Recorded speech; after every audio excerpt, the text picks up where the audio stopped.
Abbott. Chapter 11. The Battle of Actium. Perplexity of Antony. His meeting with Fulvia. Meeting of Antony and Fulvia. Reconciliation of Antony and Octavius. Octavia. Her marriage to Antony. Octavia's influence over her husband and her brother. Octavia pleads for Antony. Difficulties settled. Antony tired of his wife. He goes to Egypt. Antony again with Cleopatra. Effect on his character. The march to Sidon. Suffering of the troops. Arrival of Cleopatra. She brings supplies for the army. Octavia intercedes for Antony. She brings him reinforcements. Cleopatra's alarm. Her arts. Cleopatra's secret agents. Their representations to Antony. Cleopatra's success. Antony's message to Octavia. Devotion of Octavia. Indignation against Antony. Measures of Antony. Accusations against him. Antony's preparations. Assistance of Cleopatra. Canidius' bribe. His advice in regard to Cleopatra. The fleet at Samos. Antony's infatuation. Riot and revelry. Antony and Cleopatra at Athens. Ostentation of Cleopatra. Honors bestowed on her. Baseness of Antony. Approach of Octavius. Antony's will. Charges against him. Antony's neglect of his duties. Meeting of the fleets. Opinions of the council. Cleopatra's wishes. Battle of Actium. Flight of Cleopatra. Antony follows Cleopatra. He gains her galley. Antony pursued. A severe conflict. The avenger of a father. Antony's anguish. Antony and Cleopatra shun each other. Arrival at Cinaris. Antony and Cleopatra fly together to Egypt. Cleopatra, in parting with Antony as described in the last chapter, lost him for 2 or 3 years. During this time, Antony himself was involved in a great variety of difficulties and dangers, and passed through many eventful scenes, which, however, cannot here be described in detail. His life during this period was full of vicissitude and excitement, and was spent probably in alternations of remorse for the past and anxiety for the future. On landing at Tyre, he was first extremely perplexed whether to go to Asia Minor or to Rome. His presence was imperiously demanded in both places.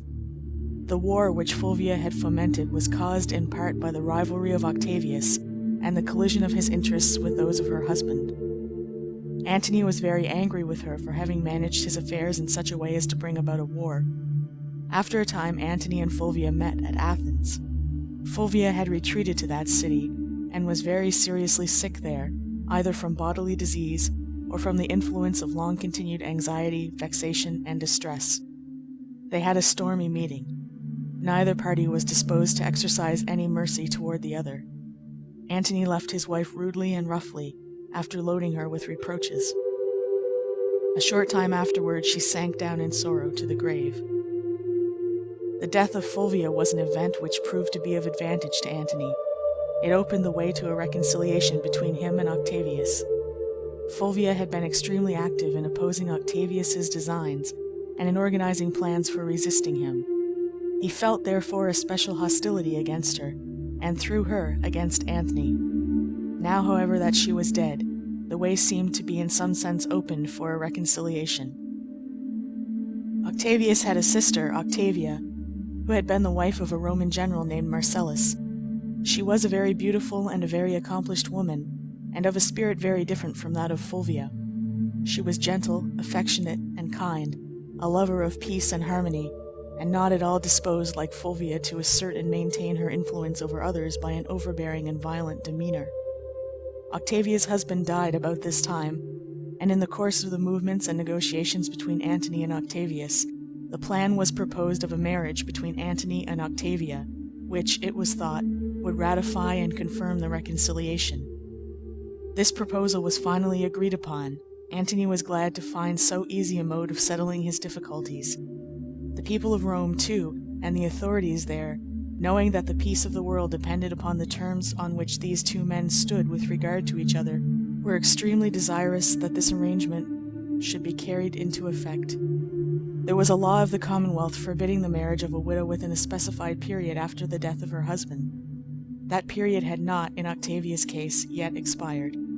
There was, however, so strong a desire that no obstacle should be allowed to prevent this proposed union, or even to occasion delay, that the law was altered expressly for this case, and Antony and Octavia were married. The empire was divided between Octavius and Antony, Octavius receiving the western portion as his share, while the eastern was assigned to Antony. It is not probable that Antony felt any strong affection for his new wife, beautiful and gentle as she was. A man, in fact, who had led such a life as his had been, must have become by this time incapable of any strong and pure attachment. He, however, was pleased with the novelty of his acquisition, and seemed to forget for a time the loss of Cleopatra. He remained with Octavia a year. After that he went away on certain military enterprises which kept him some time from her. He returned again, and again he went away. All this time Octavia's influence over him and over her brother was of the most salutary and excellent character. She soothed their animosities, quieted their suspicions and jealousies, and at one time, when they were on the brink of open war, she effected a reconciliation between them by the most courageous and energetic, and at the same time gentle and unassuming efforts. At the time of this danger she was with her husband in Greece, but she persuaded him to send her to her brother at Rome, saying that she was confident that she could arrange a settlement of the difficulties impending. Antony allowed her to go. She proceeded to Rome, and procured an interview with her brother in the presence of his two principal officers of state. Here she pleaded her husband's cause with tears in her eyes.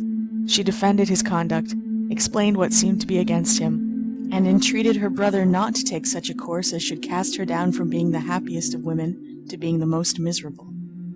"Consider the circumstances of my case," said she. "The eyes of the world are upon me. Of the two most powerful men in the world, I am the wife of one and the sister of another. If you allow rash counsels to go on and war to ensue, I am hopelessly ruined, for whichever is conquered, my husband or my brother, my own happiness will be forever gone." Octavius sincerely loved his sister, and he was so far softened by her entreaties that he consented to appoint an interview with Antony, in order to see if their difficulties could be settled. This interview was accordingly held. The two generals came to a river, where, at the opposite banks, each embarked in a boat, and being rowed out toward each other, they met in the middle of the stream. A conference ensued, at which all the questions at issue were, for a time at least, very happily arranged. Antony, however, after a time, began to become tired of his wife, and to sigh for Cleopatra once more. He left Octavia at Rome, and proceeded to the eastward, under pretense of attending to the affairs of that portion of the empire. But instead of doing this, he went to Alexandria, and there renewed again his former intimacy with the Egyptian queen. Octavius was very indignant at this. His former hostility to Antony, which had been in a measure appeased by the kind influence of Octavia, now broke forth anew, and was heightened by the feeling of resentment naturally awakened by his sister's wrongs. Public sentiment in Rome, too, was settling very strongly against Antony. Lampoons were written against him to ridicule him and Cleopatra, and the most decided censures were passed upon his conduct. Octavia was universally beloved, and the sympathy which was everywhere felt for her increased and heightened very much the popular indignation which was felt against the man who could wrong so deeply such sweetness and gentleness and affectionate fidelity as hers. After remaining for some time in Alexandria, and renewing his connection and intimacy with Cleopatra, Antony went away again, crossing the sea into Asia, with the intention of prosecuting certain military undertakings there which imperiously demanded his attention. His plan was to return as soon as possible to Egypt after the object of his expedition should be accomplished. He found, however, that he could not bear even a temporary absence from Cleopatra. His mind dwelled so much upon her, and upon the pleasures which he had enjoyed with her in Egypt, and he longed so much to see her again, that he was wholly unfit for the discharge of his duties in the camp. He became timid, inefficient, and remiss, and almost everything that he undertook ended disastrously. The army, who understood perfectly well the reason of their commander's remissness and consequent ill fortune, were extremely indignant at his conduct, and the camp was filled with suppressed murmurs and complaints.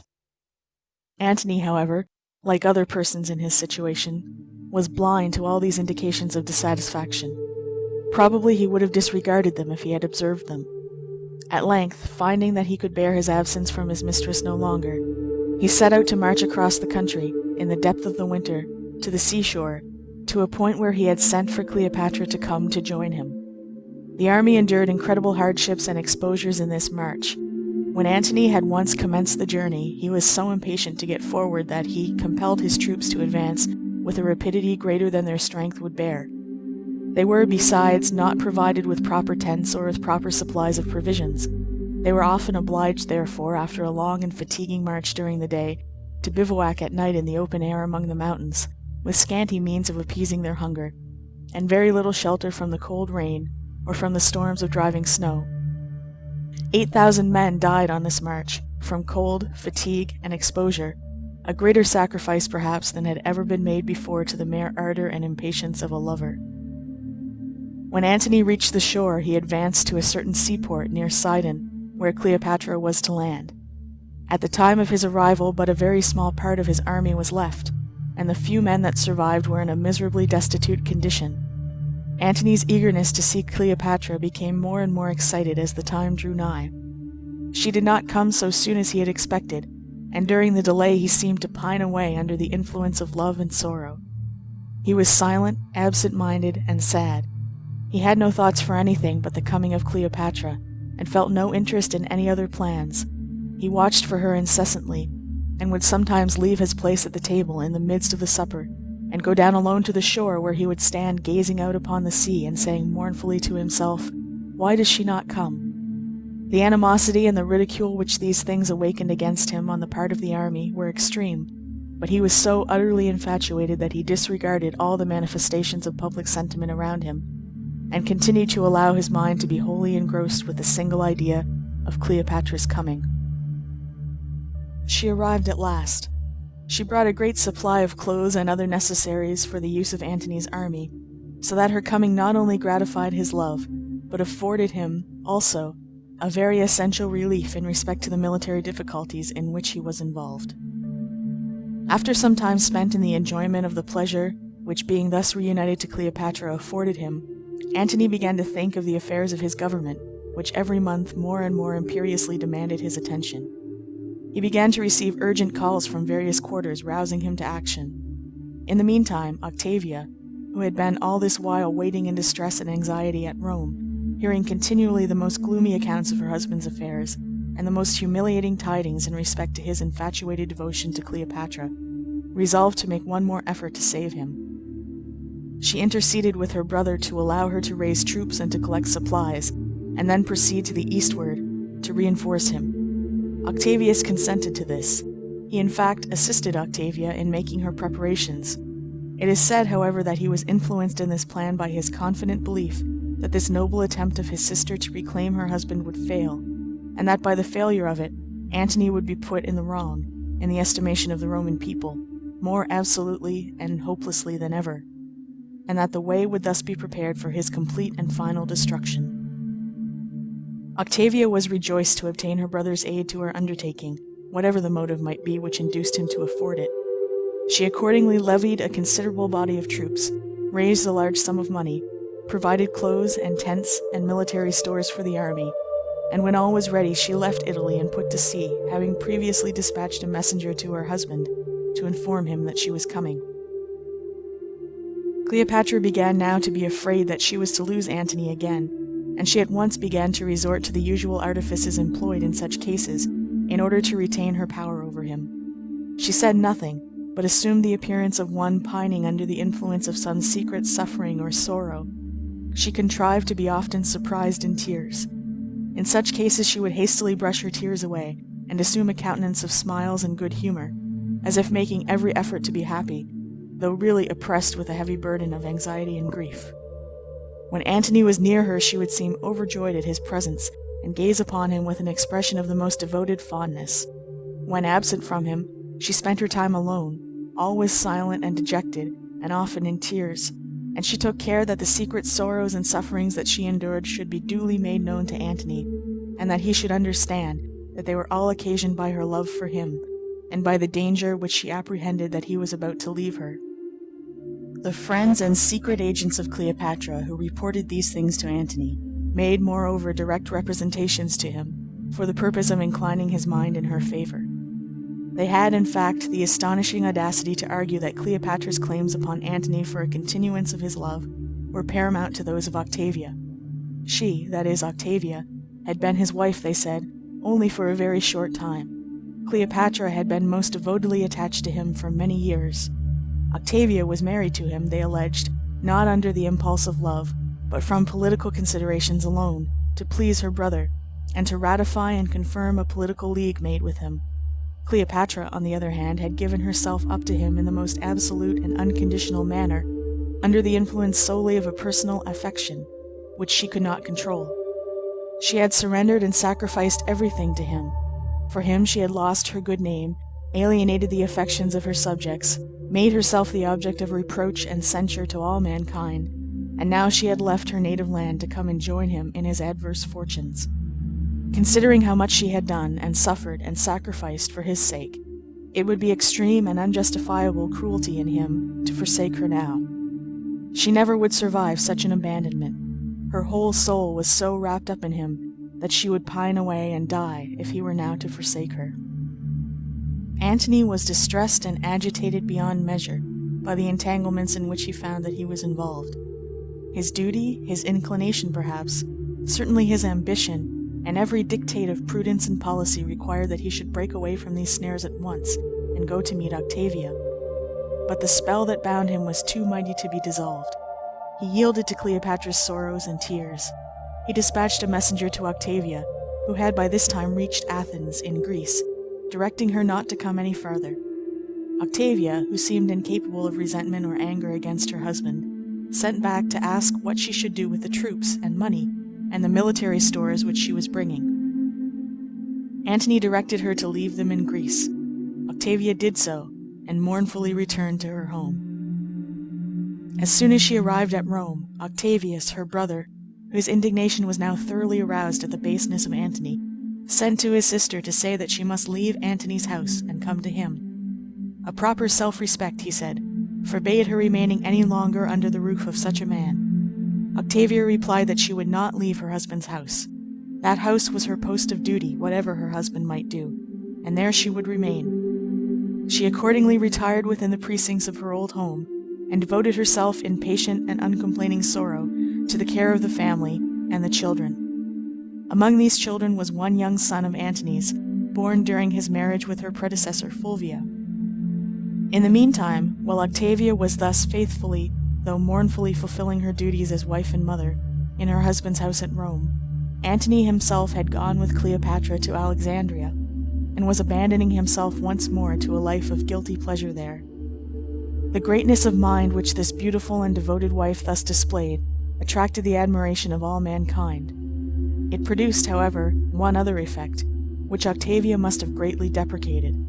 It aroused a strong and universal feeling of indignation against the unworthy object toward whom this extraordinary magnanimity was displayed. In the meantime, Antony gave himself up wholly to Cleopatra's influence and control, and managed all the affairs of the Roman Empire in the East in the way best fitted to promote her aggrandizement and honor. He made Alexandria his capital, celebrated triumphs there, arranged ostentatious expeditions into Asia and Syria with Cleopatra and her train, gave her whole provinces as presents, and exalted her two sons, Alexander and Ptolemy, children born during the period of his first acquaintance with her, to positions of the highest rank and station as his own acknowledged sons. The consequences of these and similar measures at Rome were fatal to Antony's character and standing. Octavius reported everything to the Roman Senate and people, and made Antony's misgovernment and his various misdemeanors the ground of the heaviest accusations against him. Antony, hearing of these things, sent his agents to Rome and made accusations against Octavius, but these counter-accusations were of no avail. Public sentiment was very strong, and decided against him at the Capitol, and Octavius began to prepare for war. Antony perceived that he must prepare to defend himself. Cleopatra entered into the plans which he formed for this purpose with great ardor. Antony began to levy troops, and collect and equip galleys and ships of war, and to make requisitions of money and military stores from all the eastern provinces and kingdoms. Cleopatra put all the resources of Egypt at his disposal. She furnished him with immense sums of money, and with an inexhaustible supply of corn, which she procured for this purpose from her dominions in the valley of the Nile. The various divisions of the immense armament which was thus provided for were ordered to rendezvous at Ephesus, where Antony and Cleopatra were awaiting to receive them, having proceeded there when their arrangements in Egypt were completed, and they were ready to commence the campaign. When all was ready for the expedition to set sail from Ephesus, it was Antony's judgment that it would be best for Cleopatra to return to Egypt, and leave him to go forth with the fleet to meet Octavius alone. Cleopatra was, however, determined not to go away. She did not dare to leave Antony at all to himself, for fear that in some way or other a peace would be effected between himself and Octavius, which would result in his returning to Octavia and abandoning her. She accordingly contrived to persuade Antony to retain her with him by bribing his chief counselor to advise him to do so. His counselor's name was Canidius. Canidius, having received Cleopatra's money, while yet he pretended to be wholly disinterested in his advice, represented to Antony that it would not be reasonable to send Cleopatra away, and deprive her of all participation in the glory of the war, when she was defraying so large a part of the expense of it. Besides, a large portion of the army consisted of Egyptian troops, who would feel discouraged and disheartened if Cleopatra were to leave them, and would probably act far less efficiently in the conflict than they would do if animated by the presence of their queen. Then, moreover, such a woman as Cleopatra was not to be considered, as many women would be, an embarrassment and a source of care to a military expedition which she might join, but a very efficient counselor and aid to it. She was, he said, a very sagacious, energetic, and powerful queen, accustomed to the command of armies and to the management of affairs of state, and her aid in the conduct of the expedition might be expected to conduce very materially to its success. Antony was easily won by such persuasions as these, and it was at length decided that Cleopatra should accompany him. Antony then ordered the fleet to move forward to the island of Samos. Here it was brought to anchor and remained for some time, waiting for the coming in of new reinforcements, and for the completion of the other arrangements. Antony, as if becoming more and more infatuated as he approached the brink of his ruin, spent his time while the expedition remained at Samos, not in maturing his plans and perfecting his arrangements for the tremendous conflict which was approaching, but in festivities, games, revellings, and every species of riot and dissolute excess. This, however, is not surprising. Men almost always, when in a situation analogous to his, fly to similar means of protecting themselves in some small degree from the pangs of remorse, and from the forebodings which stand ready to terrify and torment them at every instant in which these gloomy spectres are not driven away by intoxication and revelry. At least Antony found it so.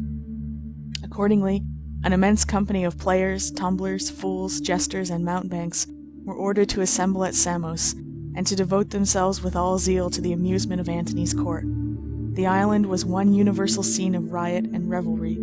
People were astonished at such celebrations and displays, wholly unsuitable, as they considered them, to the occasion. If such are the rejoicings, said they, which Antony celebrates before going into battle, what festivities will he contrive on his return, joyous enough to express his pleasure if he shall gain the victory?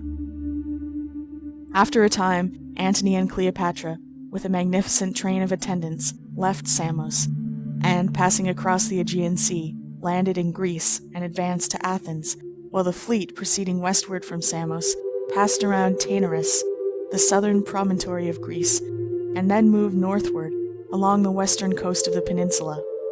Cleopatra wished to go to Athens for a special reason.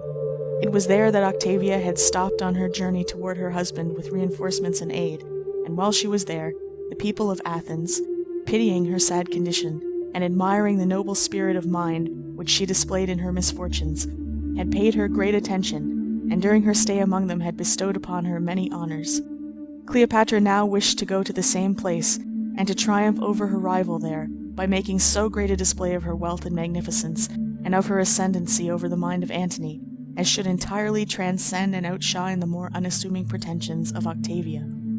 She was not willing, it seems, to leave to the unhappy wife whom she had so cruelly wronged even the possession of a place in the hearts of the people of this foreign city, but must go and enviously strive to efface the impression which injured innocence had made by an ostentatious exhibition of the triumphant prosperity of her own shameless wickedness. She succeeded well in her plans. The people of Athens were amazed and bewildered at the immense magnificence that Cleopatra exhibited before them. She distributed vast sums of money among the people. The city, in return, decreed to her the most exalted honors. They sent a solemn embassy to her to present her with these decrees. Antony himself, in the character of a citizen of Athens, was one of the ambassadors. Cleopatra received the deputation at her palace. The reception was attended with the most splendid and imposing ceremonies. One would have supposed that Cleopatra's cruel and unnatural hostility to Octavia might now have been satisfied, but it was not. Antony, while he was at Athens, and doubtless at Cleopatra's instigation, sent a messenger to Rome with a notice of divorcement to Octavia, and with an order that she should leave his house. Octavia obeyed. She went forth from her home, taking the children with her, and bitterly lamenting her cruel destiny. In the meantime, while all these events had been transpiring in the East, Octavius had been making his preparations for the coming crisis, and was now advancing with a powerful fleet across the sea. He was armed with authority from the Roman Senate and people, for he had obtained from them a decree deposing Antony from his power. The charges made against him all related to misdemeanors and offenses arising out of his connection with Cleopatra. Octavius contrived to get possession of a will which Antony had written before leaving Rome, and which he had placed there in what he supposed a very sacred place of deposit. The custodians who had it in charge replied to Octavius, when he demanded it, that they would not give it to him, but if he wished to take it they would not hinder him. Octavius then took the will and read it to the Roman Senate. It provided, among other things, that at his death, if his death should happen at Rome, his body should be sent to Alexandria to be given to Cleopatra, and it evinced in other ways a degree of subserviency and devotedness to the Egyptian queen which was considered wholly unworthy of a Roman chief magistrate.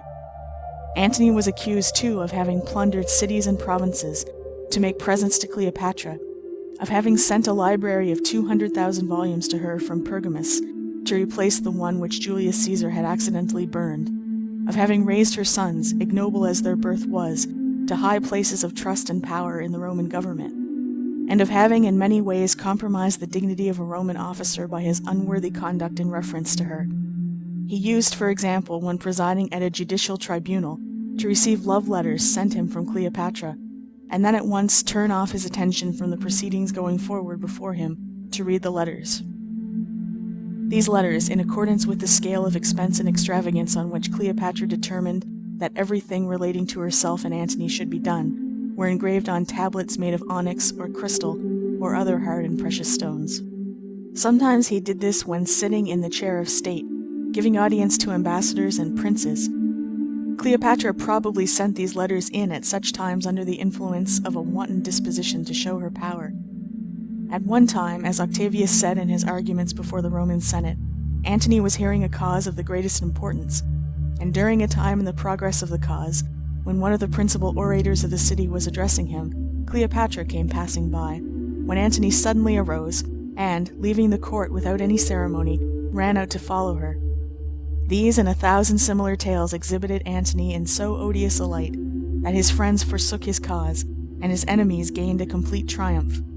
The decree was passed against him, and Octavius was authorized to carry it into effect, and accordingly, while Antony, with his fleet and army, was moving westward from Samos and the Aegean Sea, Octavius was coming eastward and southward down the Adriatic to meet him.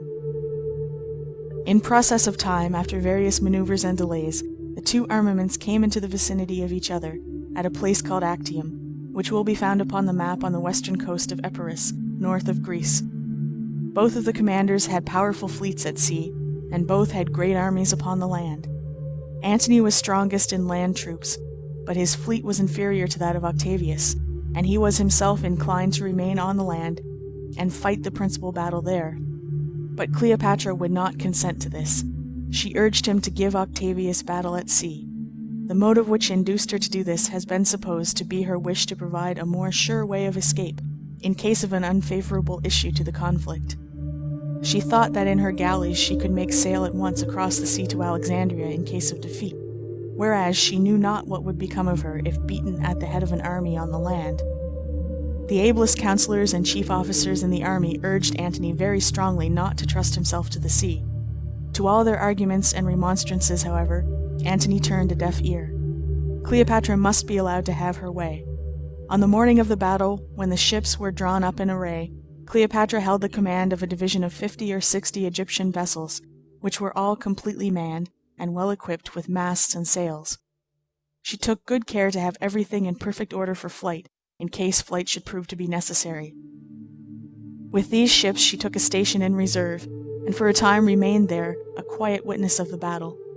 The ships of Octavius advanced to the attack of those of Antony, and the men fought from deck to deck with spears, boarding pikes, flaming darts, and every other destructive missile which the military art had then devised.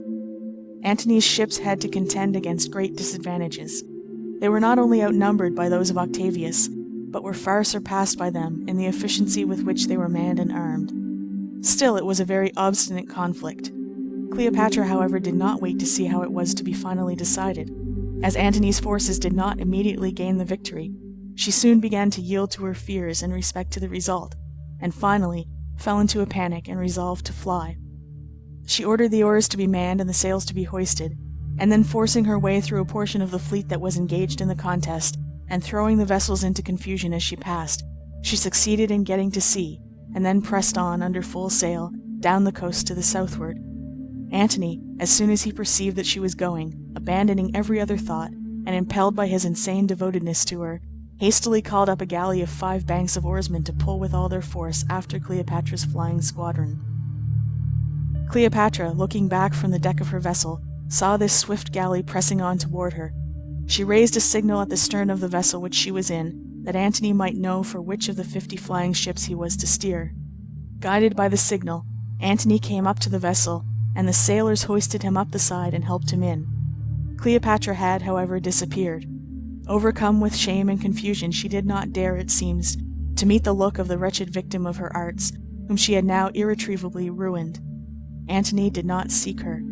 He did not speak a word. He went forward to the prow of the ship, and, throwing himself down there alone, pressed his head between his hands, and seemed stunned and stupefied, and utterly overwhelmed with horror and despair. He was, however, soon aroused from his stupor by an alarm raised on board his galley that they were pursued. He rose from his seat, seized a spear, and, on ascending to the quarter-deck, saw that there were a number of small light boats full of men and of arms, coming behind them, and gaining rapidly upon his galley. Antony, now free for a moment from his enchantress's sway, and acting under the impulse of his own indomitable boldness and decision, instead of urging the oarsmen to press forward more rapidly in order to make good their escape, ordered the helm to be put about, and thus, turning the galley around, he faced his pursuers, and drove his ship into the midst of them. A violent conflict ensued, the din and confusion of which was increased by the shocks and collisions between the boats and the galley. In the end, the boats were beaten off, all excepting one.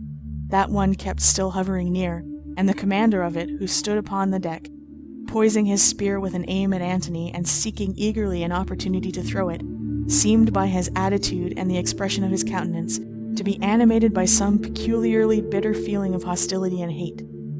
Antony asked him who he was that dared so fiercely to threaten him. The man replied by giving his name, and saying that he came to avenge the death of his father.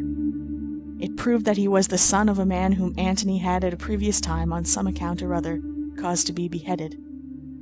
There followed an obstinate contest between Antony and this fierce assailant, in the end of which the latter was beaten off. The boats then, having succeeded in making some prizes from Antony's fleet, though they had failed in capturing Antony himself, gave up the pursuit and returned. Antony then went back to his place, sat down in the prow, buried his face in his hands, and sank into the same condition of hopeless distress and anguish as before. When husband and wife are overwhelmed with misfortune and suffering, each instinctively seeks a refuge in the sympathy and support of the other. It is, however, far otherwise with such connections as that of Antony and Cleopatra. Conscience, which remains calm and quiet in prosperity and sunshine, rises up with sudden and unexpected violence as soon as the hour of calamity comes, and thus, instead of mutual comfort and help, Each finds in the thoughts of the other only the means of adding the horrors of remorse to the anguish of disappointment and despair. So extreme was Antony's distress that for 3 days he and Cleopatra neither saw nor spoke to each other. She was overwhelmed with confusion and chagrin, and he was in such a condition of mental excitement that she did not dare to approach him. In a word, reason seemed to have wholly lost its sway, his mind, in the alternations of his insanity, rising sometimes to fearful excitement, in paroxysms of uncontrollable rage, and then sinking again for a time into the stupor of despair. In the meantime, the ships were passing down as rapidly as possible on the western coast of Greece. When they reached Taenarus, the southern promontory of the peninsula, it was necessary to pause and consider what was to be done. Cleopatra's women went to Antony and attempted to quiet and calm him. They brought him food. They persuaded him to see Cleopatra. A great number of merchant ships from the ports along the coast gathered around Antony's little fleet and offered their services. His cause, they said, was by no means desperate. The army on the land had not been beaten. It was not even certain that his fleet had been conquered. They endeavored thus to revive the ruined commander's sinking courage and to urge him to make a new effort to retrieve his fortunes. But all was in vain. Antony was sunk in a hopeless despondency. Cleopatra was determined on going to Egypt, and he must go too. He distributed what treasure remained at his disposal among his immediate followers and friends, and gave them advice about the means of concealing themselves until they could make peace with Octavius. Then, giving up all as lost, he followed Cleopatra across the sea to Alexandria. End of chapter 11.